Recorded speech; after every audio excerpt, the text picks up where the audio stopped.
আসসালামু আলাইকুম ভিউয়ার্স, আশা করছি আলহামদুলিল্লাহ আপনারা সবাই খুব ভালো আছেন। আজকে আমি বাসায় বাচ্চাদের জন্য এই টুটি ফ্রুটি কেক তৈরি করেছি, আর আমার বাচ্চারা এই কেকটা খুবই পছন্দ করে।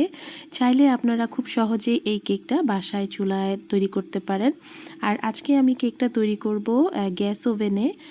নতুন এই জিনিসটা বের হয়েছে, অনেকেই হয়তো এর আগে ব্যবহার করেছেন। তো গ্যাসের চুলায় এই ওভেনটা ব্যবহার করা যায়, বা আপনারা চাইলে বড় হাঁড়িতেও তৈরি করে নিতে পারেন। তো কিভাবে কেকটা তৈরি করলে পারফেক্ট হবে, সফট হবে, আর বিকেলে চায়ের নাস্তায় অথবা টিফিনে বাচ্চাদের দিতে পারবেন, তো সেটাই আজকে আপনাদের সাথে শেয়ার করব খুব সহজে। আশা করছি রেসিপিটা দেখে আপনারা খুব সহজেই কেকটা তৈরি করতে পারবেন। আর যারা যারা নতুন রাঁধুনি তাদের জন্য খুবই সহজ হবে কেকটা তৈরি করা। তো চলো দেখে নিই কেকটা কিভাবে তৈরি করছি। এখানে আমি একটা ছাঁকনি নিয়ে নিয়েছি, আর এর মধ্যে শুকনো উপকরণটা চেলে নেব। নিয়ে নিচ্ছি 1 কাপ পরিমাণ ময়দা, চাইলে আপনারা ঘরে থাকা আটা দিয়েও তৈরি করতে পারবেন। আর নিয়ে নিচ্ছি প্রায় 2 টেবিল চামচ পরিমাণ গুঁড়া দুধ, এতে করে কেকের স্বাদটা খুব ভালো আসবে। 1 চা চামচ নিয়ে নিচ্ছি বেকিং পাউডার। বেকিং পাউডারটা দিলে কেক খুব সুন্দর সফট হবে আর ফুলতেও সাহায্য করবে। তো ভালোভাবে চেলে নিচ্ছি। আমি শুকনো উপকরণটা কয়েকবারই চেলে নেব, আর কেক তৈরি করতে গেলে শুকনো উপকরণটা অবশ্যই কয়েকবারে চেলে নেবেন, এতে করে কেকটা খুব ভালো হবে। আর এখানে আমি কিছুটা কালারফুল টুটি ফ্রুটি নিয়েছি। এটা কেকের দিলে খুবই ভালো লাগে, দেখতেও যেমন সুন্দর লাগে, আর এটা স্বাস্থ্যসম্মত অনেকটা। তো কালার দিয়ে করা হয় আর কি, হালকা। তো এখানে হলুদ, সবুজ এবং লাল কালারের নিয়েছি, আর নিয়েছি ছোট ছোট করে কিছুটা মোরব্বা। তো এগুলোর মধ্যে আমি 2 টেবিল চামচ শুকনো ময়দা দিয়ে দিলাম, ভালো করে এটা মিশিয়ে নিচ্ছি। আর কেন এই ময়দাটা মিশাচ্ছি এটা আপনাদেরকে আমি ভিডিওর মধ্যেই বলে দিব। আপনারা অবশ্যই ভিডিওটা প্রথম থেকে শেষ পর্যন্ত দেখার চেষ্টা করবেন, তাহলে কেকটা একদমই পারফেক্ট আপনারা তৈরি করতে পারবেন। ভালো করে ময়দার সাথে মিশিয়ে নিতে হবে, যাতে মোরব্বা অথবা টুটি ফ্রুটির প্রত্যেকটা সাইডে ময়দাটা খুব সুন্দরভাবে লেগে যায়। তো এইভাবে মিশিয়ে রেডি করে রেখে দিচ্ছি। আর এইদিকে নর্মালে বা স্বাভাবিক তাপমাত্রায় থাকা 3টি ডিম নিয়ে নিয়েছি। এবার এগুলোকে আমি একটা ইলেকট্রিক বিটারের সাহায্যে ভালোভাবে বিট করে নিব। আপনারা চাইলে হ্যান্ড বিটার, যেটা নাকি হ্যান্ড উইক্স আছে, সেগুলো দিয়ে আপনারা ভালো করে ফেটিয়ে নিতে পারেন, অথবা কাঁটা চামচ দিয়ে। তো অবশ্যই কেক তৈরি করার 1 ঘন্টা আগে নর্মাল ফ্রিজে যদি থাকে ডিম, তাহলে অবশ্যই বের করে নর্মাল তাপমাত্রায় নিয়ে আসবেন, এতে করে কেকটা খুব ভালো হবে, ফুলবে। আর ফ্রিজে থাকা ডিম দিয়ে কিন্তু মোটেও কেক তৈরি করতে যাবেন না, এতে করে কিন্তু কেকটা বসে যাবে আর কেকটা ফুলবে না। তো এখন আমি একটা ইলেকট্রিক বিটার দিয়ে কিছুটা ফোম তৈরি করে নিচ্ছি। আর এই কেকে কিন্তু অন্যান্য কেকের থেকে একটু আলাদা, এই কেকের ব্যাটারটা কিন্তু একটু ঘন হয়। তো আমি ডিমগুলোকে ভালো করে একটু ফেটিয়ে নিচ্ছি, ফোমটা অনেকটা ঘন হয়ে যাবে। দেখুন অনেকটা সাদাটে হয়ে এসছে। তো এর মধ্যে আমি এখন আইসিং সুগার দিচ্ছি। আইসিং সুগার বলতে আমি এখানে 1/2 কাপ এবং 1/4 কাপ চিনি ব্লেন্ডারে গুঁড়া করে নিয়েছি, গুঁড়া করে চেলে নিয়েছি। এতে করে এটা ডিমের ফোমের সাথে মেশাতে খুবই সহজ হবে, খুব তাড়াতাড়ি মিশে যাবে। আপনারা চাইলে আস্ত চিনিটাও দিতে পারবেন। সেই পর্যায়ে যখন আমি ডিমটা ফোম করেছি, যখন বড় বড় বাবল আসবে ডিমের, সেই পর্যায়ে আপনারা চিনিটা দিয়ে এরকম মেশাবেন, তাহলে মিশে যাবে। অতিরিক্ত ফোম করে কিন্তু মিশাতে যাবেন না, এতে করে কিন্তু কেকটা ভালো হবে না। যেহেতু আমি চিনিটাকে মিহি করে গুঁড়া করে নিয়েছি, সেই জন্য আমি একটু দেরিতেই সেটা মিক্সড করেছি। তো এখানে আমি আমার স্বাদ মতো দিয়েছি, আপনারা চিনি মিষ্টি যেমন খাবেন সেভাবে মেশানোর চেষ্টা করবেন।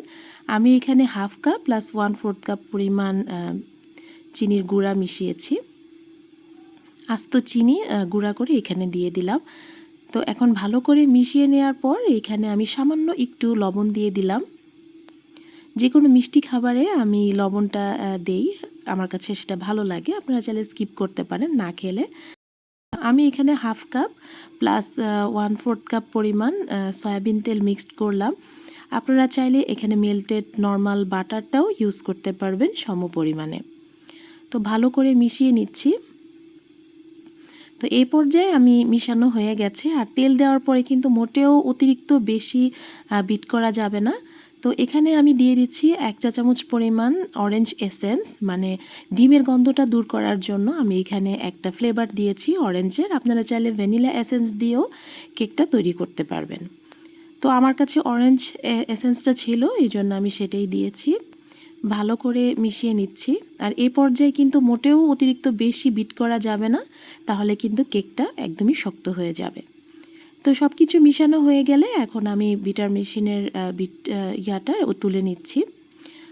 আর এখানে আমি চালনি দিয়ে আবারও শুকনো উপকরণগুলো চেলে মিশিয়ে নিচ্ছি।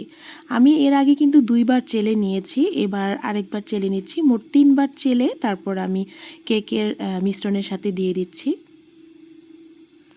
এবার একটা স্প্যাচুলার সাহায্যে আলতোভাবে আমি কেকের যে ফোম আছে তার সাথে মিশিয়ে নিব। আমি আবারও বলছি, এই টুটি ফ্রুটি কেক কিন্তু একদমই হালকা হয় না, একটু ঘন হয়। ব্যাটারটা একটু বেশি ঘন হয়, কারণ এর মধ্যে টুটি ফ্রুটি, কিশমিশ, মোরব্বা যাবে। তো বেশি হালকা হলে কেকের ব্যাটার বেশি হালকা হলে কিন্তু টুটি ফ্রুটি, তারপর মোরব্বাগুলো কিন্তু এগুলো সব নিচে বসে যাবে কেক তৈরি হতে হতে। তো আপনারা যদি ব্যাটারটা সব কিছু পরিমাণ ঠিক রেখে এভাবে ঘন রাখেন, সে পর্যায়ে কিন্তু কিশমিশ তারপরে টুটি ফ্রুটিগুলো নিচে বসে যাবে না, সব একদম ছড়িয়ে ছিটিয়ে থাকবে। আরেকটা কথা, আমি যে শুকনো ময়দা দিয়ে কোটিং করেছিলাম, শুকনো ময়দা দিয়ে মেখে রেখেছিলাম যে মোরব্বা টুটি ফ্রুটিগুলো, সেগুলোকে এখন একটু চালনিতে রেখে চেলে নিচ্ছি। এক্সট্রা যে ময়দাটা আছে সেটা আমি ফেলে দিচ্ছি। আর দেখতেই পাচ্ছেন টুটি ফ্রুটির আর মুরাব্বর গায়ে খুব সুন্দরভাবে ময়দার একটা প্রলেপ লেগে গেছে। এটা কেকে মেশানোর পর যেটা হবে, কেকটা যখন আপনি তৈরি করবেন, কেকটা বেক হওয়ার পর এই কিশমিশ মোরব্বাগুলো বা টুটি ফ্রুটি মোরব্বাগুলো নিচে বসে যাবে না। যেখানেই আপনি যেভাবে মিশিয়ে দিবেন কেকের মোল্ডের মধ্যে, সেভাবে এগুলো ছড়িয়ে ছিটিয়ে থাকবে আর দেখতেও খুব ভালো লাগবে। দেখা যায় কেক তৈরি করলে এগুলো টুটি ফ্রুটি বা কিশমিশ নিচে বসে সব পুড়ে যায়, খেতেও ভালো লাগে না। তো এভাবেই কেকটা তৈরি করার চেষ্টা করবেন। আমি অনেকবারই এভাবে কেক তৈরি করে কেক আমার নষ্ট হয়ে গেছে। তো এভাবে তৈরি করে আমি দেখেছি কেকটা মাশাআল্লাহ খুব ভালো হয়। তো সেইভাবে আপনাদের সাথে আমি শেয়ার করলাম খুব সহজভাবে। তো এখানে আমি একটা 9 ইঞ্চির একটা লম্বা মোল্ড নিয়েছি।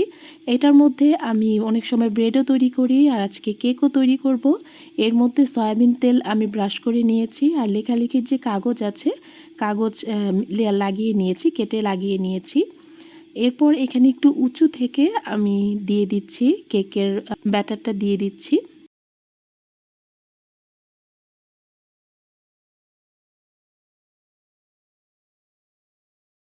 ব্যাটারের ঘনত্ব দেখে হয়তো বুঝতে পারছেন যে কতটা ঘন। কয়েকবার ট্যাপ করে দিচ্ছি যাতে ভেতরে কোনো প্রকার বাতাস বা বাবল না থাকে। তো উপর থেকে কিছুটা টুটি ফ্রুটি আমি সাজিয়ে দিচ্ছি, আর কেকটা দেখতে যেন সুন্দর লাগে সেই জন্য একটু সাজিয়ে দিলাম। আপনারা কিশমিশ, মোরব্বা অথবা বাদাম দিয়েও কিন্তু এভাবে সাজিয়ে নিতে পারেন। তো আমি আমার মামির একটা গ্যাস ওভেন আছে, উনি সেটা সবসময় ব্যবহার করেন। তো ওনার আজকে এই গ্যাস ওভেনেই আমি কেকটা তৈরি করব। তো আপনাদের যদি এরকম গ্যাস ওভেন থেকে থাকে, আপনারা চাইলে গ্যাস ওভেনে তৈরি করতে পারেন, অথবা সিলভারের হাঁড়িতেও কেক তৈরি করতে পারেন। সিলভারে কেক তৈরি করার পদ্ধতি কিন্তু আমার চ্যানেলে এর আগে দেয়া আছে, চাইলে দেখে নিতে পারেন। তো এটাকে আমি একটু প্রিহিট করে নিচ্ছি, মানে চুলাটা জ্বালিয়ে একদম কড়াভাবে গরম করে নিচ্ছি। তো কড়াভাবে যখন গরম হয়ে গেছে, আমি এর ভিতরে কেকের মোলটা দিয়ে দিয়েছি। আর আমি পর্যায়ক্রমে দেখাচ্ছি যে কেকটা কিভাবে ফুলছে। আর এই পর্যায়ে কিন্তু একবারের জন্য খোলা যাবে না, এতে করে যে গরম বাতাসটা আছে বের হয়ে গেলে কেকটা ভালো হবে না। আমার কাছে গ্যাস ওভেনটা খুব ভালোই লাগলো, কারণ অনেকটাই সাশ্রয়ী দামে, আর হাঁড়ির থেকে অনেকটা সহজ এতে তৈরি করা। তো এই কেক তৈরি করতে আমার প্রায় 25 মিনিট সময় লেগেছে। আপনারা চাইলে সিলভারের হাঁড়িতেও তৈরি করতে পারেন। তো দেখুন, আমি কেকটা নামিয়ে নিয়েছি, আর কেকটাকে এখন ঠান্ডা হতে দিব। আর কেকটা কিন্তু একদমই ভেতর থেকে পুরোপুরি হয়ে গেছে। তো আমি অপেক্ষা করছি কেকটা ঠান্ডা হওয়া পর্যন্ত। কেকটা ঠান্ডা হয়ে গেলে তারপর আপনাদেরকে মোল্ড আউট করে দেখাচ্ছি। তো এই পর্যায়ে কিন্তু কেকটা একদমই ঠান্ডা হয়ে গেছে। আমি আপনাদেরকে কেকটা খুলে দেখাচ্ছি। তো অবশ্যই চেষ্টা করবেন একটু ঠান্ডা হওয়ার পর কেকটা মোল্ড আউট করতে বা খুলতে। এতে করে কেকটা খুব সুন্দরভাবে পিস করা যাবে আর ভেঙে যাবে না। কেকের চারপাশ থেকে আমি যে কাগজটা দিয়েছিলাম সেটা খুলে নিচ্ছি।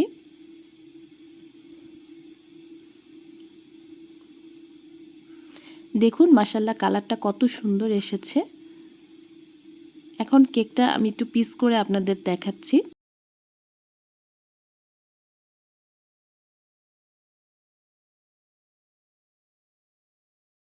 আমার এই রেসিপিটা ফলো করে আপনারা কেকটা তৈরি করার চেষ্টা করবেন। ইনশাআল্লাহ আপনারা খুব সুন্দরভাবে এই টুটি ফ্রুটি কেকটা তৈরি করতে পারবেন। বাচ্চাদেরকে টিফিনে অথবা বিকেলে চায়ের সাথে এই ধরনের একটা কেক কিন্তু খুবই ভালো লাগবে। তো আশা করছি আজকের রেসিপিটা আপনাদের কাছে ভালো লেগেছে। ভালো লাগলে অবশ্যই রেসিপির জন্য একটা লাইক দিতে কিন্তু ভুলবেন না। আর কমেন্টে জানাবেন আমার রেসিপিগুলো আপনাদের কাছে কেমন লাগে। যারা যারা নতুন দর্শক আজকের মতো আমার ভিডিওটা নতুন দেখছেন তাদের কাছে অনুরোধ থাকবে চ্যানেলটা সাবস্ক্রাইব করে আমাদের পাশে থাকার জন্য। ভালো থাকবেন, সুস্থ থাকবেন। আল্লাহ হাফেজ।